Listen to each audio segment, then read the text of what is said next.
My name is Emma, and I'm a digital marketer. My professional life mainly takes place in front of my laptop, in the comfort of my home office. It's a world that I have learned to master over the years, a constantly evolving universe where each click can open new opportunities. That morning, as the sun rose slowly over the city, I was already immersed in my work. My fingers danced across the keyboard, translating my thoughts into complex marketing strategies. The blue glow of the screen illuminated my face, creating a stark contrast to the ambient darkness of the room. It was my world, my area of expertise. My husband, Alexandre, was still asleep. He has always been incredibly supportive, even if he doesn't always understand the intricacies of my work.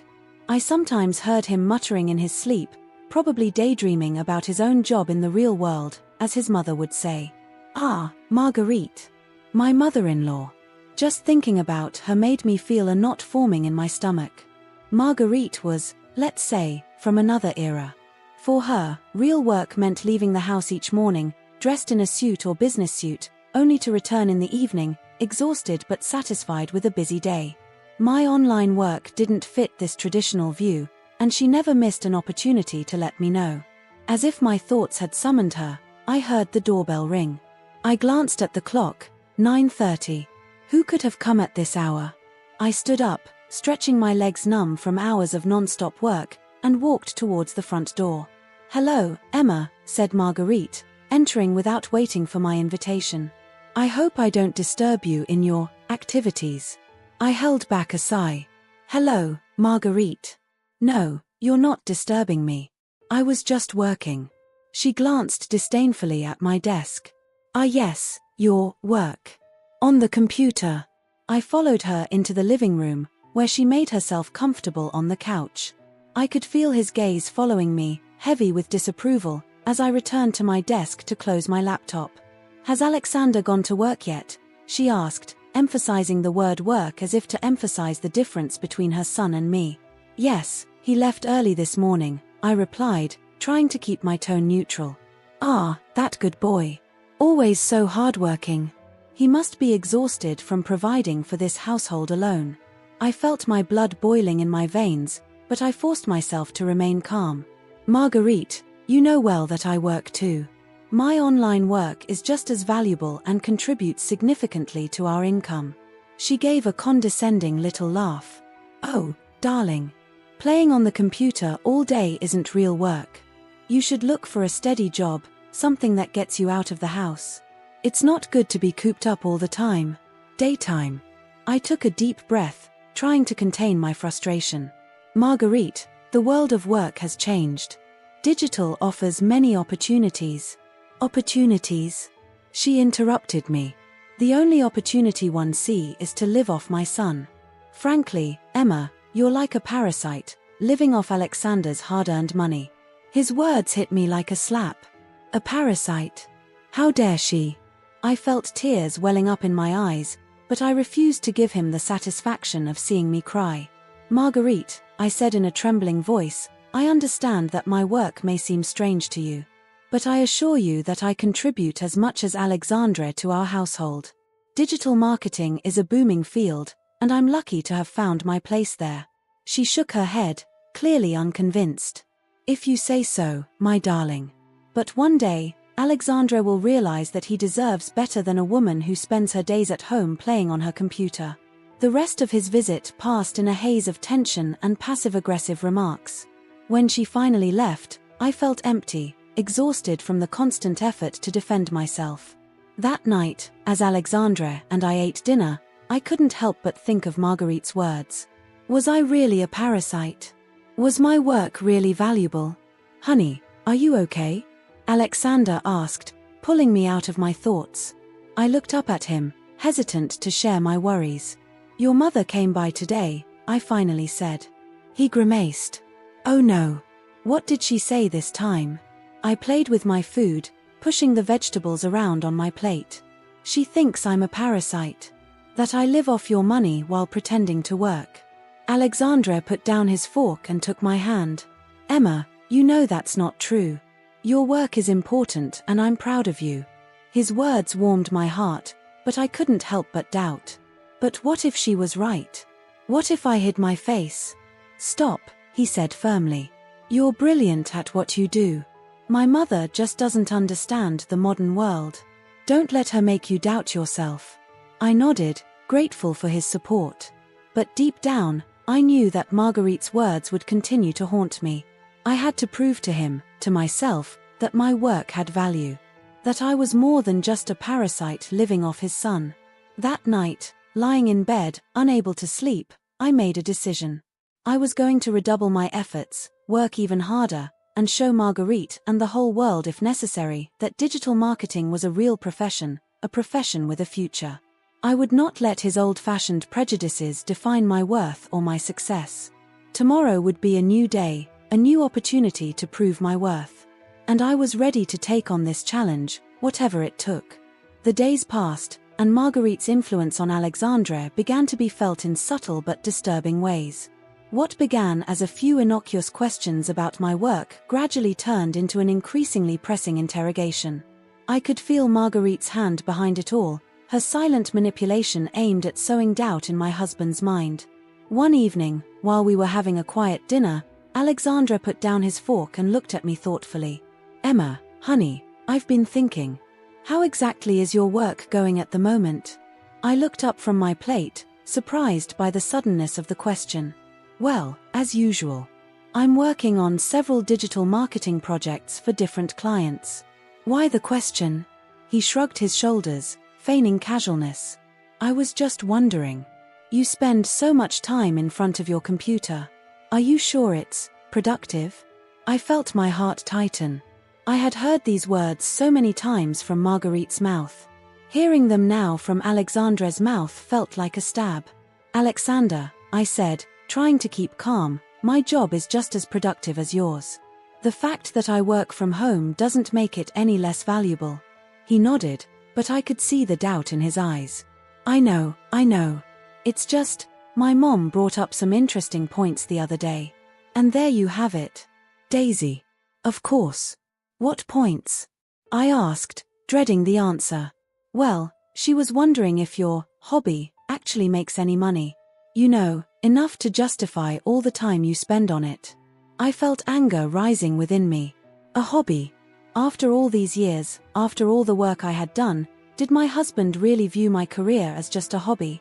Alexander, I said, taking a deep breath, this is not a hobby. This is my job, my career. And yes, it makes money. A lot of money, in fact. He looked surprised. Really? How much exactly? I got up and went to get my laptop.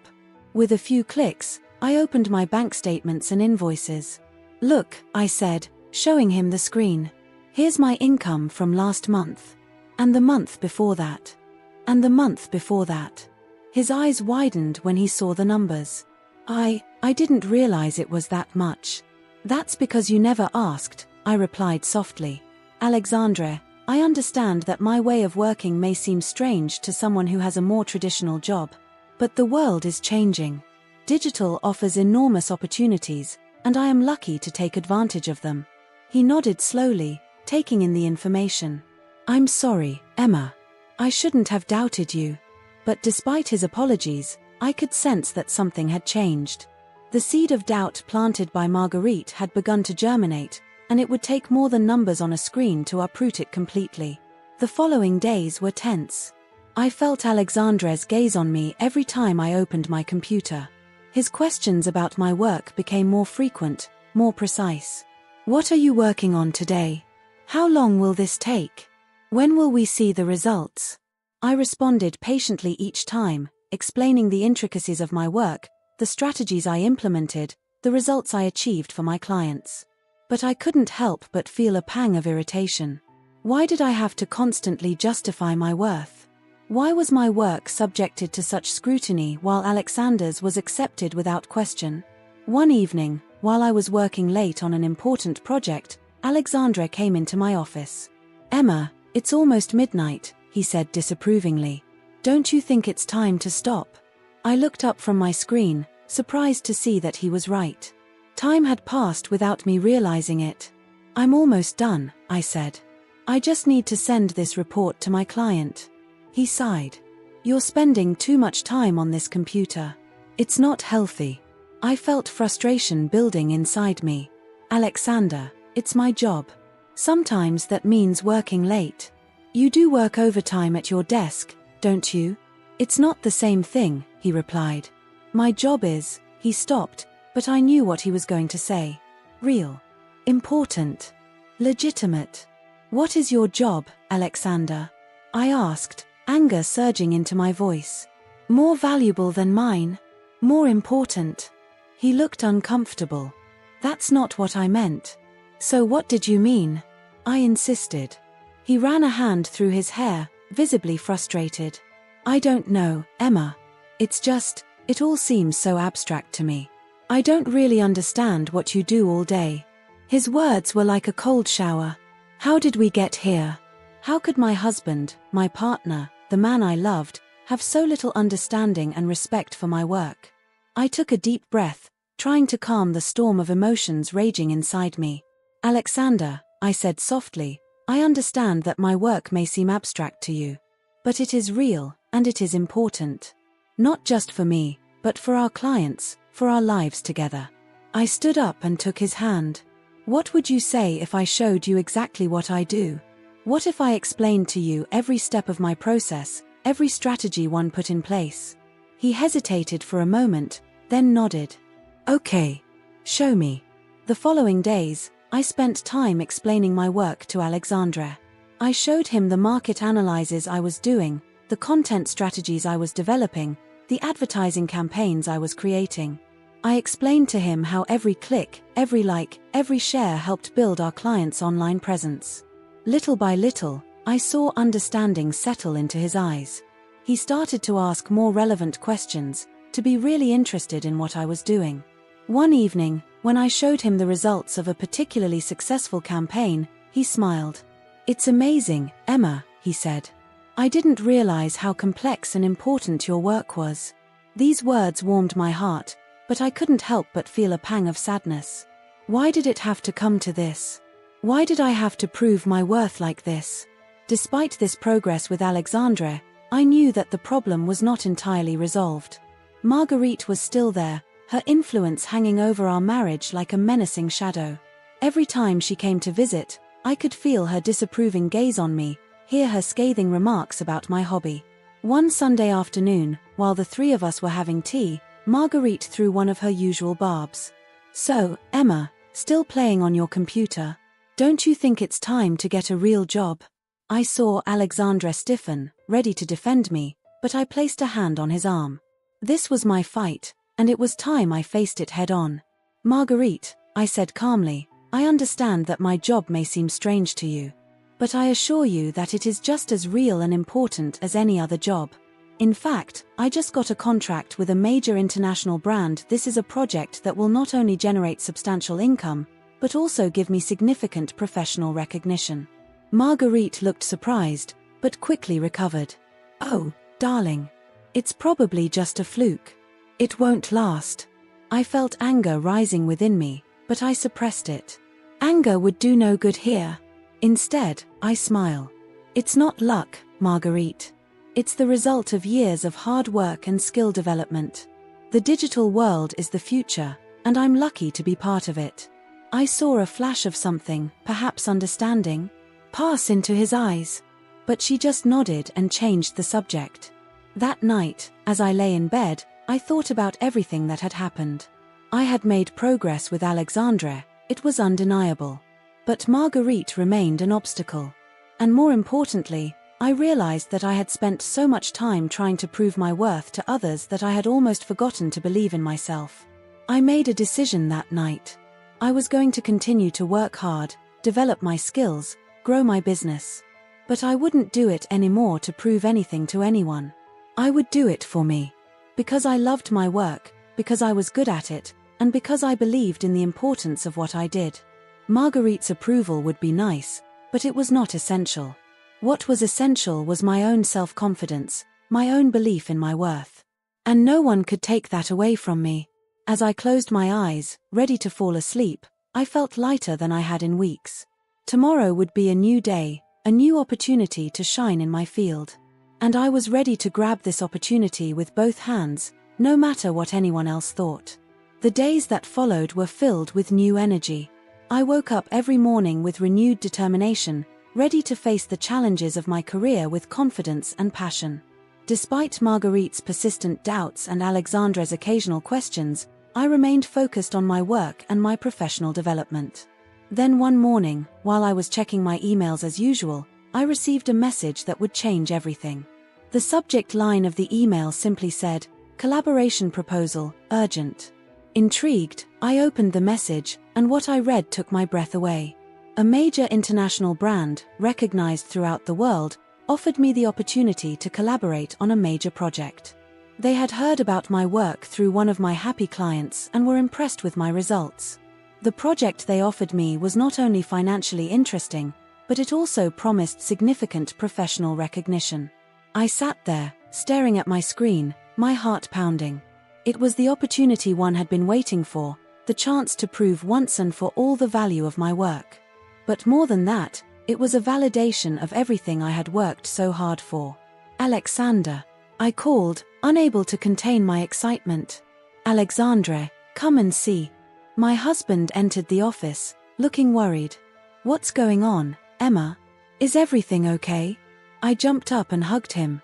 "Everything is more than fine. Look at that." I showed him the email, watching his face as he read. His eyes widened as he read. "Emma, it's incredible." He hugged me tightly against him. "I'm so proud of you." For the first time in a long time, I saw unreserved admiration for my work in his eyes. It was as if all the explanations I had given, all the evidence I had provided, were finally making sense to him. "Do you realize what that means?" he asked, visibly impressed. I nodded, tears in my eyes. "It means that all that work, all those hours spent in front of my computer, it was all worth it." Alexandre took my face in his hands. "Emma, I'm sorry for doubting you. You are incredible, and your work is important. I see it clearly now." These words, which I had so hoped to hear, warmed my heart. But I also realized that, although Alexander's recognition was important to me, it was not the reason I was doing this work. I did it because I loved it, because I was good at it, and because I believed in its importance. The next few days were a whirlwind of activity. I was working hard on the proposal for the big brand, fine-tuning every detail, anticipating every question they might have. Alexandre was incredibly supportive, bringing me cups of coffee late at night, patiently listening to my ideas, and offering suggestions when I asked for them. However, despite all this excitement, a shadow still hung over my happiness: Marguerite. I knew she was going to visit us soon, and I was apprehensive about her reaction to this news. Would she finally recognize the value of my work? Or would she find a way to downplay my success? The day of his visit came sooner than I would have liked. As she entered our house, I took a deep breath, mentally preparing myself for the confrontation that was sure to follow. "Hello, darling," she said, kissing my cheek. "Still playing on your computer, I suppose?" I felt Alexander stiffen beside me, but I placed a calming hand on his arm. "Actually, Marguerite," I said calmly, "I have some exciting news to share with you." She raised an eyebrow, looking skeptical. "Oh really? And what is it about?" I invited him to sit down and poured him a cup of tea before starting to explain the situation. I told him about the offer I had received, the importance of this collaboration, and the prospects it opened up for my career. As I spoke, I saw his expression change. The usual condescension gave way to surprise, then to a form of reluctant respect. "Well," she said finally, "I have to admit that it's impressive." These words, coming from Marguerite, were worth their weight in gold. I felt a weight lift from my shoulders, a tension I hadn't even realized I was carrying. "Thank you, Marguerite," I said sincerely. "Your opinion means a lot to me." She nodded, looking a little uncomfortable with this moment of vulnerability. "I guess I haven't always been understanding about your work," she admitted. "Maybe times are changing faster than I thought." It wasn't a complete apology, but it was a start. I reached out my hand and shook his. "The world is changing, it's true. But some things stay the same. Like the importance of family and mutual support. I saw his eyes soften slightly at these words. For the first time, I felt that perhaps we were on the path to true mutual understanding. The weeks that followed were intense but rewarding. I was working hard on the project for the big brand, juggling online meetings, brainstorming sessions, and sleepless nights refining my strategies. Alexandre was unfailingly supportive, bringing me meals when I forgot to eat, encouraging me when I doubted myself. Even Marguerite seemed to have changed her attitude. She called regularly to check on me, asking for details on the progress of the project. Although she didn't always understand the technical aspects of my work, I could sense that she was making a sincere effort to be interested in it. Finally, after weeks of hard work, the day of the final presentation arrived. I was nervous, but also excited. This was my chance to shine, to show the world, and myself, what I was capable of. The presentation took place online, and I did it from my home office. Alexandre sat silently in the corner of the room, offering me moral support. As I spoke, explaining my strategy, showing the potential outcomes, I could see the interest growing in the eyes of the brand executives. When I finished, there was a moment of silence. Then, one by one, they began to applaud. The company's CEO spoke. "Emma, this is exactly what we were looking for. Your vision, your creativity, your understanding of our brand. It's impressive. We would be honored to work with you on this project." I felt tears welling up in my eyes. It was more than I ever dared to hope for. When the call ended, Alexandre took me in his arms, twirling me around the room. "You did it, Emma," he exclaimed. "You showed them how brilliant you are." I laughed, drunk with joy and relief. "We did," I corrected. "I could never have done this without your support." That night we had a small party to celebrate. Marguerite was there, and for the first time, I saw her look at me with undisguised pride. "Emma," she said, raising her glass, "I have to admit that I was wrong about you. Your work is not only real, but it is important and impressive. I am proud to have you as my daughter-in-law." These words, which I had so hoped to hear, touched me deeply. But I also realized that, although Marguerite's recognition was nice, it was not what mattered most. What really mattered was the confidence I gained in myself, the pride I felt in my work, and the love and support of my husband. As we toasted my success, I knew this was only the beginning. I had proven my worth, not only to others, but also to myself. And now I was ready to take on the digital world, one campaign at a time. The weeks that followed my success with the big brand were a whirlwind of activity and change. My work was growing, and I found myself juggling more and more projects, each more exciting than the last. However, despite this professional excitement, I couldn't help but notice a subtle change in Marguerite's attitude. One day, while we were having tea together, a habit we had developed in recent times, I decided to broach the subject. "Marguerite," I began softly, "I feel like something has changed between us. Is everything okay?" She put down her cup and looked at me with an expression I'd never seen before, a mixture of embarrassment and regret. "Emma," she said after a moment, "I think I owe you an apology." I remained silent, encouraging her to continue with a simple nod. "I've been hard on you," she continued. "I judged your work without truly understanding it. I let my prejudices and old ideas cloud my judgment. I'm sorry." These words, which I had so hoped to hear, touched me deeply. I felt tears welling up in my eyes. "Marguerite," I said, taking her hand, "this means a lot to me." "Thank you." She squeezed my hand in return. "You know," she said with a chuckle, "when I was young, the world was very different. Women had limited options. I guess I had a hard time understanding how things got exchanged."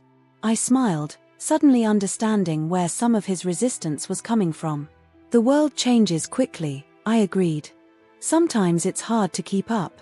But you," she said, looking at me with a new look of respect in her eyes, "you are at the forefront of this change. You are building your own career, you are creating something new. It is impressive." These words warmed my heart. For the first time, I felt that Marguerite really saw me, that she understood and appreciated my work. "What would you say if I showed you a little more?" I suggested, suddenly inspired. "I could explain some aspects of my work to you, show you how digital marketing works." To my great surprise, Marguerite nodded enthusiastically. "I would really like that," she said. "It's about time I updated myself a bit, don't you think?" The days that followed were a revelation.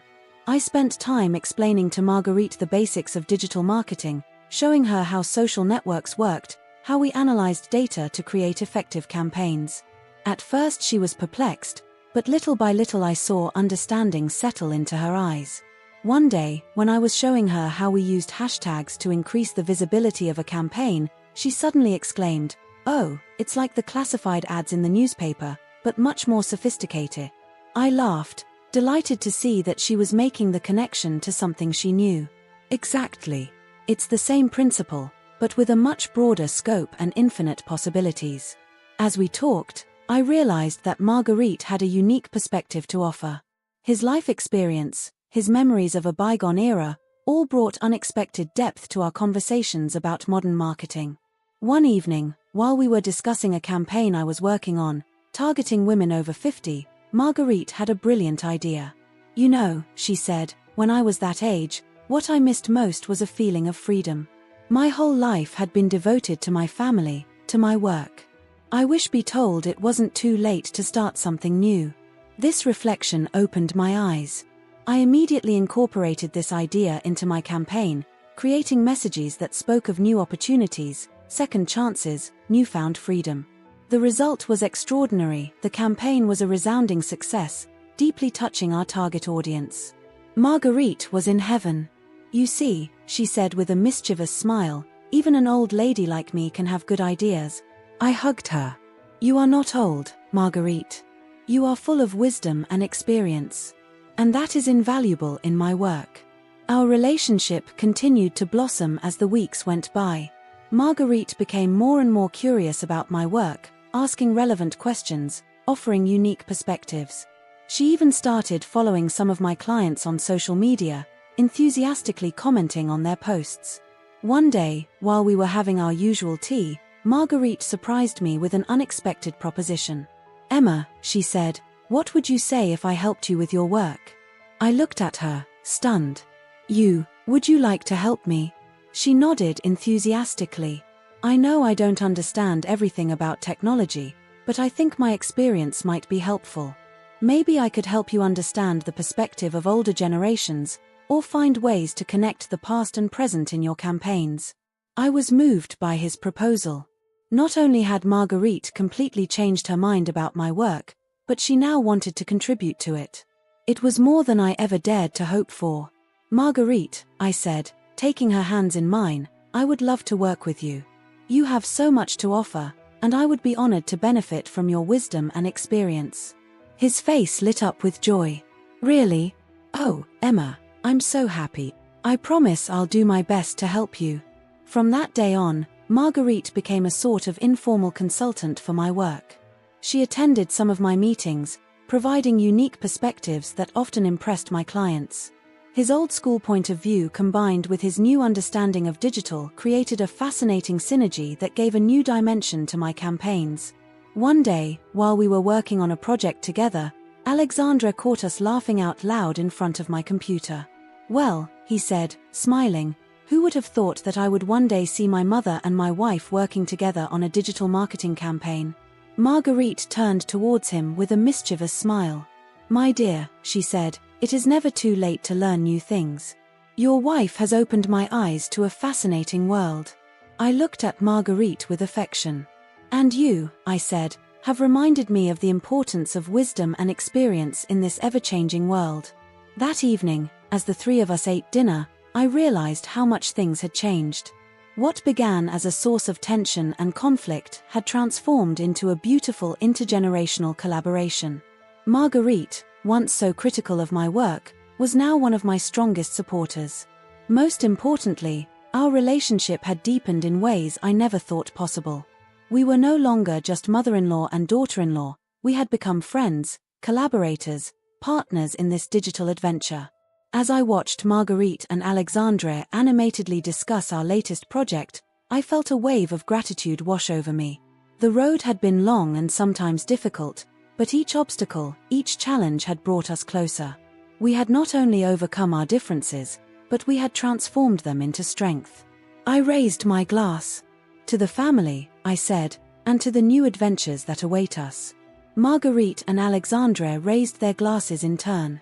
To the family, they repeated in unison. And as we toasted, I knew that whatever the future held, we would face it together, stronger than ever.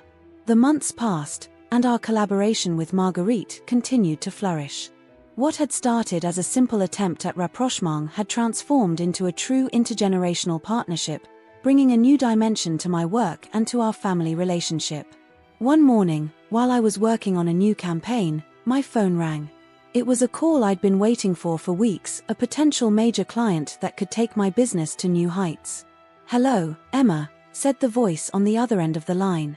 "We have reviewed your proposal and are impressed. We would like to meet with you in person to discuss the details." My heart skipped a beat. It was the opportunity one was waiting for. "Of course," I replied, trying to keep my voice calm despite my excitement. "I would love to meet you." After setting the date and time for the meeting, I hung up and let out a cry of joy. Alexandre, who was working in the next room, came running. "What's going on?" he asked, looking worried. I threw myself into his arms. "I got the meeting. They want to see me in person." Alexandre hugged me tightly against him. "That's fantastic, Emma. I'm so proud of you." In the euphoria of the moment, I had a crazy idea. What if I took Marguerite with me? Alexandre looked at me with surprise. "My mother? At a business meeting?" I nodded enthusiastically. "Think about it. Her unique perspective has been invaluable to our work. She could bring that same freshness to the meeting." Alexandre thought for a moment, then smiled. "You know what? I think it's a great idea. My mother would be delighted, I'm sure." I immediately called Marguerite to ask her to accompany me. His reaction was beyond my expectations. "Oh, Emma," she exclaimed. "I would be honored to accompany you. But, are you sure I won't be a burden?" "A burden?" I repeated, incredulous. "Marguerite, you will be an asset. Your perspective is valuable, and I'm sure the client will appreciate it as much as I do." The days that followed were a whirlwind of preparations. Marguerite and I worked late into the evening, refining our presentation, discussing strategies. I was impressed by his commitment and insight. She had truly embraced this new digital world, while bringing the wisdom of her experience. The day of the meeting finally arrived. Marguerite and I went to the company headquarters, both nervous but excited. As we entered the conference room, I felt surprised eyes fall on us. This was clearly not what they expected. "Hello," I said, introducing myself. "I'm Emma, and this is my colleague, Marguerite." The company executives exchanged puzzled looks, but politely invited us to sit down. The presentation began, and I launched into explaining our strategy. As I spoke, I could see the interest growing in the eyes of our audience. Then came the moment I had planned. "And now," I said, "I'd like to turn the floor over to Marguerite. She's going to talk to you about how we incorporate intergenerational wisdom into our campaigns." Marguerite stood up, a little nervous at first, but she quickly gained confidence. She spoke about the importance of understanding different generations, how past experiences can inform future strategies. She talked about how her own perspective had evolved through our collaboration, and how it had enriched our work. I looked at the faces around the table, fascinated by Marguerite's words. She had captured their attention in a way I never could have done alone. When the presentation was over, there was a moment of silence. Then the company's CEO stood up and applauded. "Well done," he said with a broad smile. It was refreshing and inspiring. "Your unique approach is exactly what we were looking for." We left the meeting with a signed contract and a feeling of euphoria. In the taxi that took us back, Marguerite and I hugged each other, laughing and crying at the same time. "Emma," Marguerite said, with tears in her eyes, "I can never thank you enough. You gave me a new life, a new purpose." I squeezed his hand. "It's me who should thank you, Marguerite. You brought something unique to my work, something I could never have found anywhere else." That evening we had a small party to celebrate our success. Alexander beamed with pride, looking at his wife and mother in admiration. "Who would have thought," he said, raising his glass, that my mother would become an expert in digital marketing. We all laughed, savoring this moment of shared happiness. The months that followed were a period of exponential growth for my business.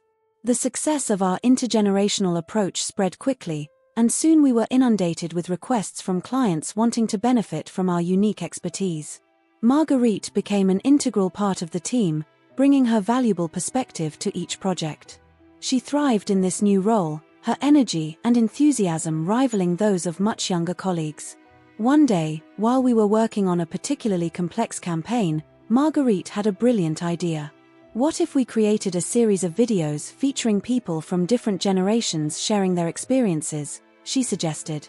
We could show how values and aspirations evolve while remaining fundamentally the same. The idea was a resounding success. The campaign reached a wide audience, sparking deep conversations about intergenerational relationships and the evolution of society. Our success did not go unnoticed. One day I received a call from a renowned professional magazine. They wanted to do an article about our unique approach to digital marketing. On the day of the interview, Marguerite and I sat side by side, ready to share our story. The journalist was fascinated by our journey, asking questions about how we overcame our initial differences to forge this unexpected partnership. "What's remarkable," said the journalist, "is how you transformed what could have been a generational conflict into a creative force. How did you achieve that?" I looked at Marguerite, who gave me an encouraging smile. "I think the secret," I replied, "is being open to change." We both had to challenge our prejudices and preconceptions. Marguerite nodded.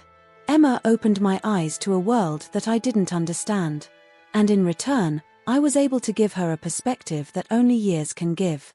It's this synergy that makes us strong. The article was published a few weeks later, and the impact was immediate.